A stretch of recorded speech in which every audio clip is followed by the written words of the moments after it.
नमस्कार दोस्तों, स्वागत है आपका एसएससी डिस्कशन पॉडकास्ट के इस स्पेशल सेशन में जहां हम बात करेंगे सीधे सिलेक्शन वाली। हाँ, और इस सेशन में हमारा मिशन सिर्फ डेली न्यूज़ को ऊपर ऊपर से पढ़ना नहीं है।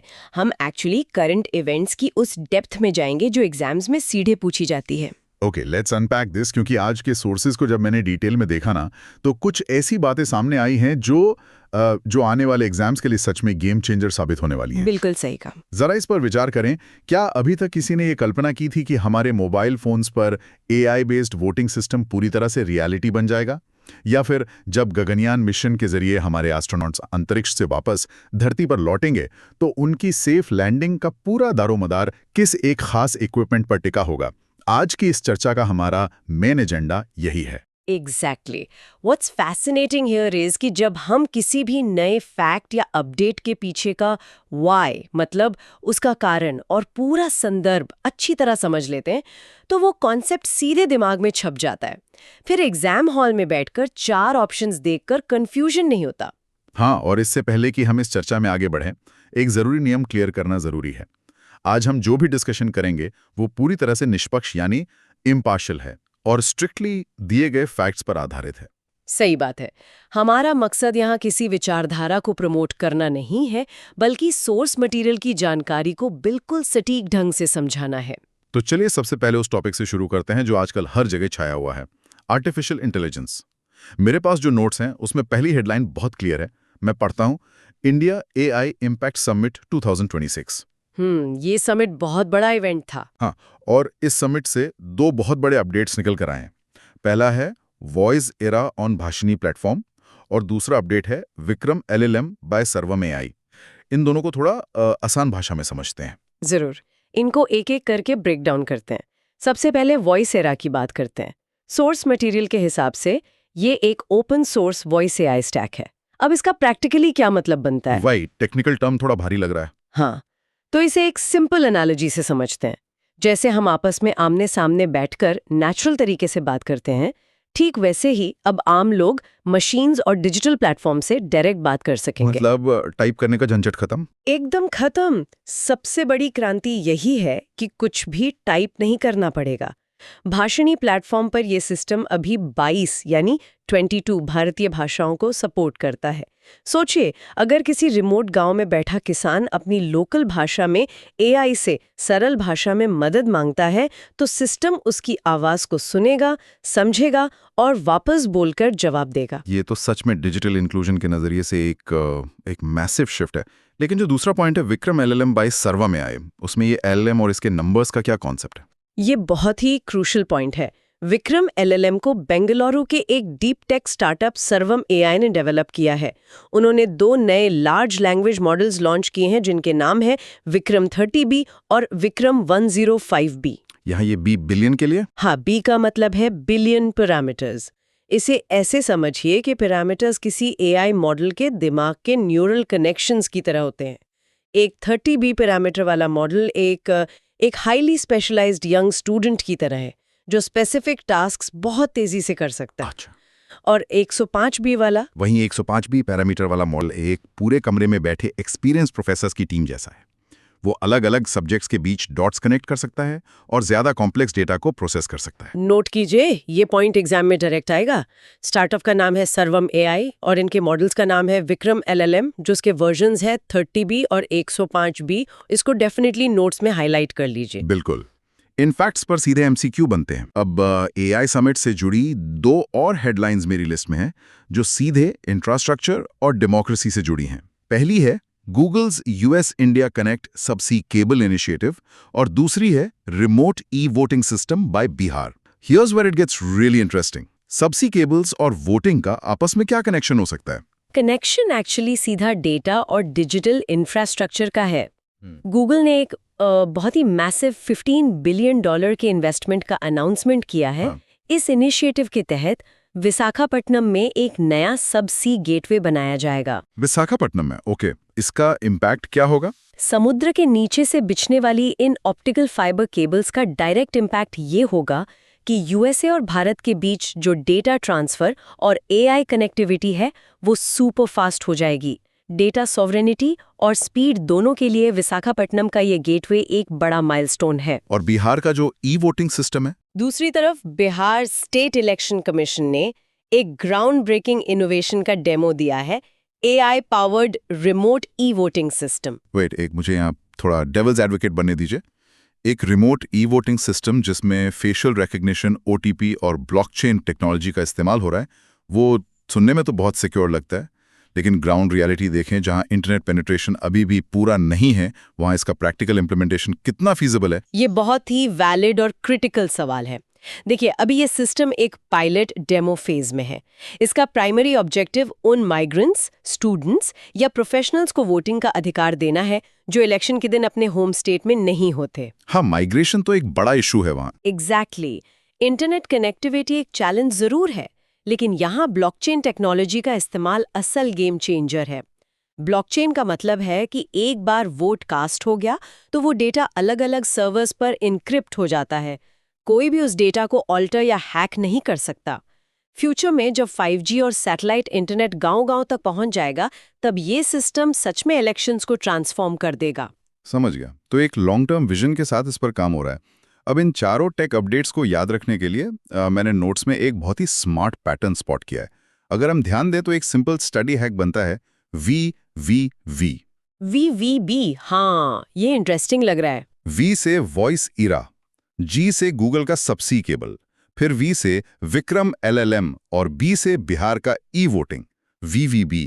इस तरह के छोटे कोड्स काफी काम आते हैं जब सिलेबस बड़ा हो। वॉइस इरा, गूगल, विक्रम, बिहार। सही ट्रिक है। ऐसे पैटर्न्स मेमोरी रिटेंशन को काफी बढ़ा देते हैं। टेक्नोलॉजी की इस ग्लोबल रेस को देखते हुए एक और एस्पेक्ट पे नजर जाती है। इन सभी टेक्नोलॉजीज को कंट्रोल कौन करेगा और जियोपॉलिटिक्स में इसका क्या असर होगा? मेरे पास अब इंटरनेशनल अफेयर्स के नोट्स हैं।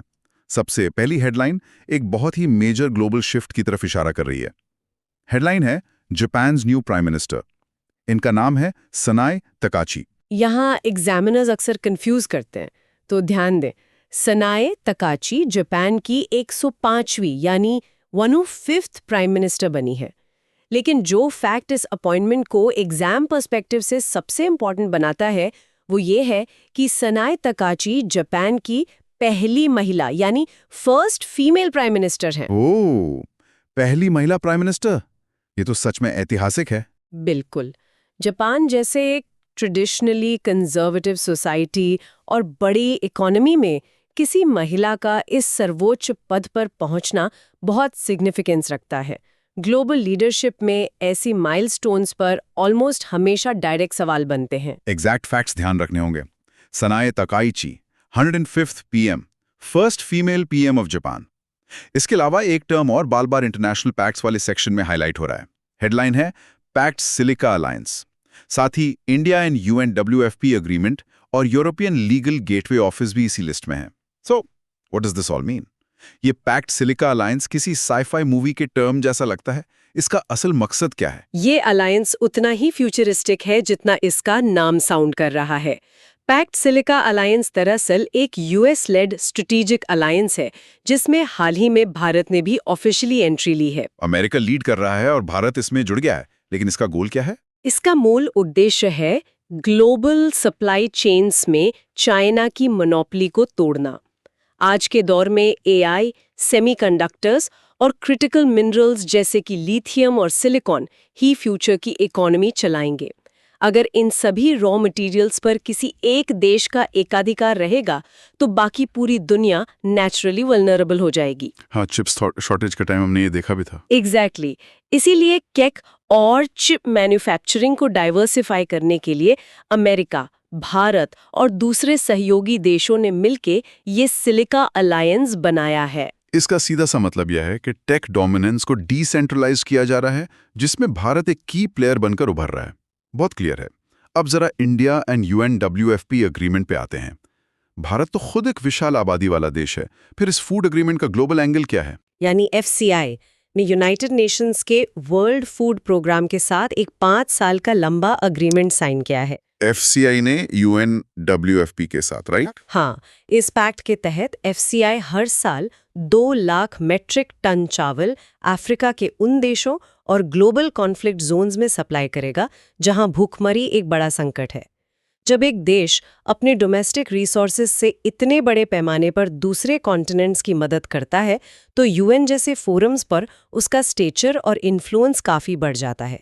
ये फूड डिप्लोमेसी भारत की फॉरेन पॉलिसी का एक बहुत मजबूत पक्ष है। फूड डिप्लोमेसी, ये कीवर्ड मेंस के आंसर्स लिखते वक्त बहुत वेटेज रखता है। 2 लाख मेट्रिक टन 5 साल के लिए। अब इंटरनेशनल सेक्शन की तीसरी हेडलाइन पर आते हैं। यूरोपियन लीगल गेटवे ऑफिस, इसे न्यू दिल्ली में खोला गया है। हाँ, और ये पूरी दुनिया में यूरोपियन यूनियन का अपनी तरह का पहला ऑफिस है। इसका मेन ऑब्जेक्टिव उन भारतीय स्टूडेंट्स, रिसर्चर्स और स्किल्ड प्रोफेशनल्स को एक सेफ, लीगल और स्ट्रीमलाइन रूट प्रोवाइड करना है जो यूरोप में पढ़ाई या काम करना चाहते हैं। मतलब अब प्रोसेस पहले से ज्यादा आसान और ट्रांसपेरेंट होगा। बिल्कुल।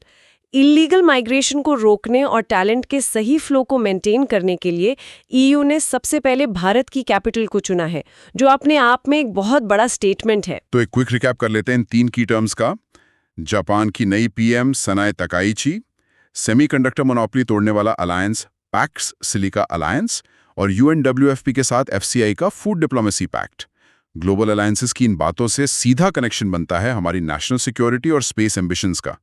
डिफेंस और स्पेस वाले नोट्स पे मेरी नजर अब एक बहुत ही थ्रिलिंग हेडलाइन पर जा रही है, गगनयान ड्रोग पैराशूट टेस्ट। ये बहुत ही इंटरेस्टिंग डेवलपमेंट है।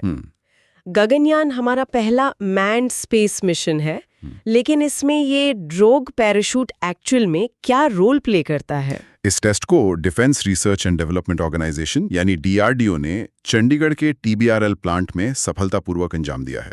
अब इस पैराशूट के कॉन्सेप्ट को एक फिजिकल एनालॉजी से समझते हैं। मान लीजिए कि एक फॉर्मूला 1 रेसिंग कार 300 किलोमीटर प्रति घंटे की रफ्तार से दौड़ रही है। उसे रोकने के लिए आर्म ब्रेक्स काम नहीं आएंगे, आपको एक मैसिव एक्सटर्नल ड्रैग चाहिए होगा। सही बात है, गाड़ी बैलेंस खो देगी।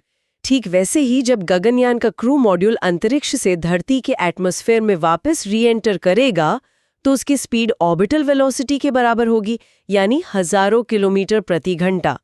अगर वो मॉड्यूल सीधे ओशन में गिरा तो इम्पैक्ट इतना स्ट्रांग होगा कि एस्ट्रोनॉट सर्वाइव नहीं कर पाएंगे। तो उसे पहले हवा में ही स्लो करना पड़ेगा। एग्जैक्टली। इसीलिए एटमॉस्फेयर में आते ही सबसे पहले ये ड्रोग पैराशूट खुलेगा। इसका प्राइमरी काम मॉड्यूल को स्टेबलाइज करना और उसकी जानलेवा स्पीड को ड्रास्टिक तरीके से स्लो डाउन करना है, ताकि बाद में मेन पैराशूट्स खुल सके और एक सेफ स्प्लैश डाउन हो सके। तो एक तरह से ये पैराशूट हमारे एस्ट्रोनॉट्स की सेफ वापसी का सबसे बड़ा लाइफ सेवर है। टेस्ट की लोकेशन जरूर याद रखनी चाहिए, डीआरडीओ का TBRL plant Chandigarh, drogue parachute. अब डिफेंस से जुड़ी 2 और इंपॉर्टेंट हेडलाइंस हैं, इंडिया फ्रांस डिफेंस कोऑपरेशन और UN fellowship training programme. If we connect this to the bigger picture तो हम देख सकते हैं कि भारत अब सिर्फ हथियार खरीदने वाला देश नहीं रहा, बल्कि स्ट्रेटेजिक पार्टनरशिप्स बिल्ड कर रहा है। हाल ही में बेंगलुरु में 6th India France annual defence dialogue आयोजित किया गया। 6 डायलॉग बेंगलुरु में, और इसका मेन हाईलाइट क्या था? इस डायलॉग का सबसे बड़ा आउटकम ये रहा कि उत्तर प्रदेश के कानपुर में एक India France aeronautic skill centre setup किया जा रहा है। कानपुर का चुना जाना इंडस्ट्रियल कॉरिडोर और इंडिजिनस मैन्युफैक्चरिंग को पुश देने की दिशा में बड़ा कदम है। बेंगलोर में डायलॉग और कानपुर में एरोनॉटिक स्किल सेंटर, और उसके बाद जो यूएन फेलोशिप प्रोग्राम का जिक्र है, उसमें भी हमारी मिलिट्री का रोल है क्या? बिल्कुल। ये यूनाइटेड नेशंस का पहला ऐसा फेलोशिप ट्रेनिंग प्रोग्राम है जो exclusively small arms and light weapons control पर केंद्रित है, और इस ग्लोबल इवेंट को होस्ट किया है इंडियन आर्मी ने। इसकी लोकेशन बहुत मायने रखती है, जबलपुर, मध्य प्रदेश। जबलपुर, अच्छा, वहां तो पहले से ही काफी मिलिट्री एस्टैब्लिशमेंट्स हैं। सही कहा। जबलपुर हिस्टोरिकली भारत के ऑर्डिनेंस फैक्ट्रीज का एक बड़ा हब रहा है। छोटे हथियारों के इल्लीगल प्रोलिफरेशन को रोकने के लिए यूएन का ये पहला ट्रेनिंग प्रोग्राम जबलपुर में होना भारत की सिक्योरिटी एक्सपर्टीज पर अंतर्राष्ट्रीय भरोसे को दिखाता है। परफेक्ट। की नेम्स ध्यान में रखने हमें, ड्रोग पैराशूट जिसका टेस्ट चंडीगढ़ टीबीआरएल में हुआ, और UN fellowship programme on small arms जो जबलपुर में हुआ। अब नेशनल बाउंड्रीज के अंदर आते हैं और हमारे राज्यों की खबरों पर नजर डालते हैं। हेडलाइन पढ़ता हूं, foundation days 20 February Arunachal Pradesh, and Mizoram. Note कीजिए, ये पॉइंट एग्जाम में डायरेक्ट आएगा। 20 फरवरी को नॉर्थ ईस्ट के दो महत्वपूर्ण राज्यों अरुणाचल प्रदेश और मिजोरम का स्थापना दिवस मनाया जाता है। ये दोनों राज्य एक ही साल यानी 1987 में पूर्ण राज्य बनकर अस्तित्व में आए थे। 1987 में? लेकिन इनके कॉन्स्टिट्यूशनल डिटेल्स भी तो पूछे जाते हैं ना? हाँ, और यहाँ पर कॉन्स्टिट्यूशनल डिटेल्स को बिल्कुल नहीं छोड़ना है।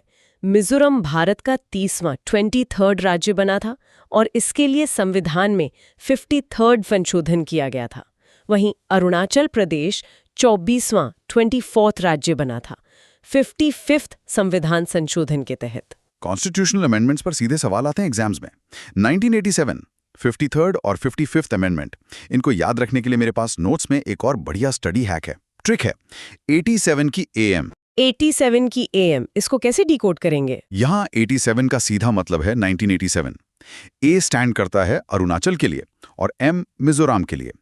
तो 87 की AM एक क्रोनोलॉजिकली सेट दिमागी ट्रिक है जिससे इनका फाउंडेशन ईयर और स्टेटहुड एक साथ रिकॉल हो जाएगा। बहुत ही इफेक्टिव तरीका है। हिस्ट्री और पॉलिटी को आपस में लिंक करने का ये सबसे बढ़िया तरीका होता है। आगे बढ़ते हैं। स्टेट्स कैटेगरी में कुछ और पॉलिसीज और प्रोजेक्ट्स न्यूज में हैं। हेडलाइंस हैं Kerala's nativity card bill, Dibang multipurpose project और असम का कोपिली हाइड्रो प्रोजेक्ट। केरला सरकार ने एक नया बिल पास किया है जिसके जरिए वहां के निवासियों को एक डिजिटल डोमिसाइल सर्टिफिकेट या नेटिविटी कार्ड दिया जाएगा। ये ई-गवर्नेंस का एक बेहतरीन उदाहरण है जहां सिटीजन्स के सारे एसेंशियल डॉक्यूमेंट्स और डोमिसाइल स्टेटस एक सिंगल डिजिटल विंडो पर मर्ज हो जाएंगे। इससे गवर्नमेंट स्कीम्स का बेनिफिट सीधे और जल्दी मिल सकेगा। ये तो काफी कन्वीनियंट हो जाएगा लोगों के लिए। और ये जो दिबांग प्रोजेक्ट है, दूसरी तरफ इंफ्रास्ट्रक्चर की बात करें तो दिबांग मल्टीपर्पज प्रोजेक्ट अरुणाचल प्रदेश में दिबांग नदी पर बनाया जा रहा एक कोलोसल हाइड्रो पावर प्रोजेक्ट है। इसकी जनरेशन कैपेसिटी 2880 मेगावाट्स होगी। 2880 मेगावाट्स, ये तो बहुत मैसिव है। इसे डेवलप कौन कर रहा है? इसे NHPC द्वारा डेवलप किया जा रहा है। ये देश के एनर्जी सिक्योरिटी के लिए एक मॉन्यूमेंटल स्टेप है। साथ ही आसाम का कोपिली हाइड्रो प्रोजेक्ट भी न्यूज में है जो नॉर्थ ईस्ट के पावर ग्रिड को और मजबूत करेगा। इंफ्रास्ट्रक्चर से हटकर अगर हम अपने देश की संस्कृति और धरोहर की बात करें तो आर्ट एंड कल्चर सेक्शन से दो बहुत ही सुंदर त्योहारों का जिक्र नोट्स में मिला है। एक है राजकीय इत्खोरी महोत्सव और दूसरा है लोसार फेस्टिवल। राजकीय इत्खोरी महोत्सव झारखंड के चतरा जिले में बड़े हर्षोल्लास के साथ मनाया जाता है। इस जगह की सबसे बड़ी धरोहर ये है कि इत्खोरी एक ऐसी साइट है जहां हिंदू, बौद्ध और जैन इन तीनों धर्मों का एक अद्भुत और शांतिपूर्ण संगम देखने को मिलता है। ये कल्चरल इंटीग्रेशन का एक बहुत खूबसूरत प्रतीक है। तीनों धर्मों का संगम झारखंड के छतरा जिले में। और लोसार फेस्टिवल कहाँ मनाया जाता है? जहां तक लोसार फेस्टिवल का सवाल है, ये दरअसल तिब्बतन न्यू ईयर है। हालांकि इसका ओरिजिन तिब्बत में है, पर भारत में ये मुख्य रूप से हिमाचल प्रदेश, लद्दाख, सिक्किम और अरुणाचल प्रदेश के बौद्ध समुदायों द्वारा धूमधाम से मनाया जाता है। एक बार क्विक कीवर्ड कंसोलिडेशन कर लेते हैं। अरुणाचल और मिजोरम के कॉन्स्टिट्यूशनल अमेंडमेंट्स हैं 55th और 53rd। ट्रिक थी 87 की AM। हाइड्रो प्रोजेक्ट्स में 2880 मेगावाट का दिबांग प्रोजेक्ट NHPC द्वारा अरुणाचल में है और इत्खोरी महोत्सव झारखंड से जुड़ा है। अब हम शिफ्ट करते हैं एनवायरनमेंट और ज्योग्राफी की तरफ। यहाँ की पहली हेडलाइन फिजिकल ज्योग्राफी से है, पिटोन दिला फुरनेस वोल्केनो, और दूसरी ऐसी है जिसने मुझे सच में हैरान कर दिया। हेडलाइन है हॉर्नबिल रेस्टोरेंट्स। चलिए पहले इनमें से फिजिकल ज्योग्राफी को देखते हैं। पाइथन देला फर्नेस एक ज्वालामुखी है और हाल ही में इसमें इरप्शन देखा गया है। इसकी ज्योग्राफिकल लोकेशन मैप रीडिंग के लिए क्रूशियल हो जाती है। ये है कहाँ एग्जैक्टली? नाम थोड़ा फ्रेंच लग रहा है। सही पकड़ा, ये हिंद महासागर यानी इंडियन ओशन में स्थित रीयूनियन आइलैंड पर मौजूद है। ध्यान रहे, भले ही ये इंडियन ओशन में है, पर ये आइलैंड ऑफिशियली फ्रांस की ओवरसीज टेरिटरी है और ये वॉल्केनो दुनिया के सबसे एक्टिव वॉल्केनोज में गिना जाता है। Okay, let's unpack this second headline, hornbill restaurants. इसे पढ़कर तो मुझे पहली बार में ऐसा लगा जैसे किसी नए लग्जरी फूड चेन या जंगल थीम वाले कैफे का नाम हो, जहां लोग जाकर एग्जॉटिक खाना खाते होंगे। यही तो ट्विस्ट है इसमें। ये इंसानों के खाने की जगह बिल्कुल नहीं है। आहा, ये एक्चुअली इकोलॉजी और वाइल्ड लाइफ कंजर्वेशन का एक बहुत ही इनोवेटिव अप्रोच है। छत्तीसगढ़ के उदांती सीता नदी टाइगर रिजर्व में फॉरेस्ट डिपार्टमेंट ने मलाबर पाइड हॉर्नबिल पक्षियों के लिए एक सेफ फीडिंग ग्राउंड तैयार किया है, जिसे उन्होंने हॉर्नबिल रेस्टोरेंट का नाम दिया है। ओह, तो ये सच में पक्षियों के लिए है? हाँ, हॉर्नबिल्स को जंगल का किसान भी कहा जाता है क्योंकि वो बीज फैलाने में बहुत मदद करते हैं। उनके आवास और खाने की कमी को दूर करने के लिए ये डेडिकेटेड एरिया बनाया गया है जहां वो सुरक्षित रूप से फीड कर सके। ये सच में एक कमाल का और दिल छू लेने वाला फॉरेस्ट इनिशिएटिव है। एक रिजर्व जो टाइगर्स के लिए जाना जाता है, वहां पक्षियों के लिए इतना स्पेसिफिक प्रयास हो रहा है। उड़ंती सीता नदी टाइगर रिजर्व छत्तीसगढ़, ये नाम किसी को नहीं भूलना चाहिए। इसी के साथ स्पोर्ट्स कैटेगरी से 2 हेडलाइंस मेरे सामने हैं। पहली है 6th नेशनल राफ्टिंग चैंपियनशिप और दूसरी है मिलान Cortina 2026 winter Paralympics. Sports section में लोकेशंस और ग्लोबल डिसीजंस अक्सर पूछे जाते हैं एग्जाम्स में। 6th नेशनल राफ्टिंग चैंपियनशिप का आयोजन जम्मू और कश्मीर के डोडा जिले में किया गया, और वो भी तेज बहाव वाली चिनाब नदी पर। ये वहाँ एडवेंचर टूरिज्म को बढ़ावा देने का एक सॉलिड एफर्ट है। चिनाब नदी पर डोडा जिले में। और दूसरी न्यूज़ इंटरनेशनल स्पोर्ट्स डिप्लोमेसी से जुड़ी है। 2026 में होने वाले मिलान कोर्टिना विंटर पैरालंपिक्स के लिए इंटरनेशनल पैरालंपिक कमेटी ने एक हिस्टोरिक और थोड़ा कंट्रोवर्शियल फैसला लिया है। उन्होंने रशिया और बेलारूस के एथलीट्स पर लगा हुआ पूरा बैन हटा दिया है। अब ये खिलाड़ी किसी न्यूट्रल फ्लैग के बजाय अपने नेशनल फ्लैग के तले ऑफिशियली compete कर सकेंगे। ज्योग्राफी में रियूनियन आइलैंड और उदांती सीता नदी, और स्पोर्ट्स में चिनाब नदी का दोडा रीजन, ये तीनों लोकेशंस मैपिंग के हिसाब से हिट हैं। अब हम बढ़ते हैं अपने डीप डाइव के आखिरी लेकिन उतने ही इंपॉर्टेंट पड़ाव की तरफ, इंपॉर्टेंट डेज, अवार्ड्स और बुक्स। मैं इन इंपॉर्टेंट डेट्स और थीम्स को सोर्स मटेरियल से एग्जैक्ट वर्ड्स में पढ़ रहा हूं। ध्यान से सुने। 20 फरवरी world day of social justice. Theme renewed commitment to social development and social justice. और दूसरा है 21 फरवरी international mother language day. Important days में अब सिर्फ डेट्स नहीं, उनकी थीम्स पूछी जाती हैं। 20 फरवरी का दिन world day of social justice है। इस साल की theme renewed commitment to social development and social justice को बार बार पढ़कर दिमाग में बिठा लें, क्योंकि ऑप्शंस में एक जैसे वर्ड्स डालकर ही स्टूडेंट्स को कंफ्यूज किया जाता है। और 21 फरवरी 21 फरवरी international mother language day linguistic diversity को प्रमोट करता है, जो कि हमारे उस वॉइस एआई प्लेटफॉर्म से भी सिंबॉलिकली जुड़ा हुआ लगता है, जिसके बारे में हमने पहले बात की थी। हाँ, 22 भाषाओं वाला। सही कनेक्शन बनाया। अब इस साल के एक मेजर अवार्ड और एक चर्चित किताब की बात करते हैं, CEO ऑफ द ईयर 2026, और एक ऐसी किताब जिसका टाइटल है the sage who reimagined Hinduism. यह एग्जामिनर्स अक्सर कंफ्यूज करते हैं, तो ध्यान दें। CEO ऑफ द ईयर 2026 का सम्मान सुबोध गुप्ता को दिया गया है। इन्हें ये अवार्ड स्पेसिफिकली हेल्थ केयर और कैंसर डायग्नोस्टिक्स के क्षेत्र में उनके पाथ ब्रेकिंग काम और लीडरशिप के लिए मिला है। Subodh Gupta, health care sector. और किताब के बारे में क्या डिटेल्स हैं? जहां तक बुक्स एंड ऑथर्स का सवाल है, ये किताब आने वाले एग्जाम्स के लिए स्टार मार्क्ड है। किताब का नाम है the sage who reimagine Hinduism. इसके लेखक हैं प्रमुख नेता और ऑथर शशि थरूर। ये किताब केरला के महान समाज सुधारक और आध्यात्मिक गुरु श्री नारायणा गुरु के जीवन और उनके दर्शन पर आधारित है। श्री नारायणा गुरु के दर्शन पर उनकी कोर फिलॉसफी क्या थी? श्री नारायणा गुरु ने one cast, one religion, one God for all का संदेश दिया था और सामाजिक कुरीतियों के खिलाफ एक लंबा संघर्ष किया था। थरूर द्वारा लिखित होने के कारण इस किताब का लिटरेरी और एग्जाम वेटेज दोनों बहुत हाई है। शशि थरूर की किताबें हमेशा से UPSC और SSC पेपर्स का हिस्सा रही हैं, तो इस टाइटल को तो अच्छे से याद कर लेना है। The sage who reimagined Hinduism, जो कि श्री नारायण गुरु पर आधारित है। तो दोस्तों, इस तरह से जब हम हर फैक्ट के पीछे का लॉजिक और स्टोरी समझ लेते हैं, तो रिटेंशन अपने आप बढ़ जाता है। पर इससे पहले कि हम सेशन एंड करें, टाइम है एक क्विक रिकैप का, ताकि आज का डेटा कैश मेमोरी से परमानेंट मेमोरी में सेव हो जाए। Over to you for the rapid fire. चलिए पिछले कुछ मिनट का सार सिर्फ 30 सेकंड में देखते हैं। टेक दुनिया में भाषिणी भर 22 भाषाओं वाला वॉइस ईरा और सर्वम एआई का 105 बी पैरामीटर्स वाला विक्रम एलएलएम, इंटरनेशनल अफेयर्स में जापान की पहली फीमेल पीएम सानाए ताकाइची और सेमीकंडक्टर सप्लाई चेन के लिए पैक्ट सिलिका अलायंस, डिफेंस में गगनयान को स्लो करने वाला ड्रोग पैराशूट जिसका टेस्ट चंडीगढ़ टीबीआरएल में हुआ, स्टेट्स में अरुणाचल और मिजोरम की स्थापना दिवस की ट्रिक 87 की एएम, और आखिर में एनवायरनमेंट सेक्शन से छत्तीसगढ़ के उदांती सीता नदी रिजर्व में पक्षियों के लिए बनाया गया हॉर्नबिल रेस्टोरेंट। एकदम क्रिस्प और क्लियर रिकैप। आज की इस चर्चा ने वाकई ढेर सारे नोट्स को बहुत अंडरस्टैंडेबल कॉन्सेप्ट्स में बदल दिया। लेकिन इस चर्चा को हम यूं ही खत्म नहीं करेंगे। This raises an important question.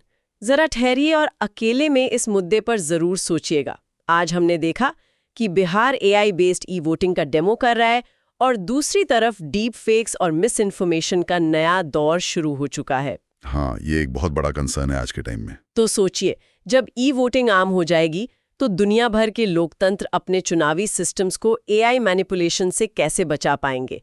इसके अलावा आज जो पैक्ट सिलिका अलायंस जैसी ट्रीटियां साइन हो रही हैं, क्या ये सिर्फ ट्रेड के लिए हैं या ये किसी ऐसी अदृश्य डिजिटल वॉर की तैयारी हैं जो जमीन पर नहीं बल्कि डेटा सेंटर्स और माइक्रोचिप्स पर लड़ी जाएगी? इस पर विचार जरूर करें, क्योंकि इस तरह के विश्लेषण कैंडिडेट्स को मेंस और इंटरव्यू में बाकियों से अलग खड़ा करेंगे। पढ़ते रहिए और याद रखिए, सवाल से सिलेक्शन तक का सफर हम साथ तय करेंगे। Subscribe to SC discussion podcast now. Jai Hind.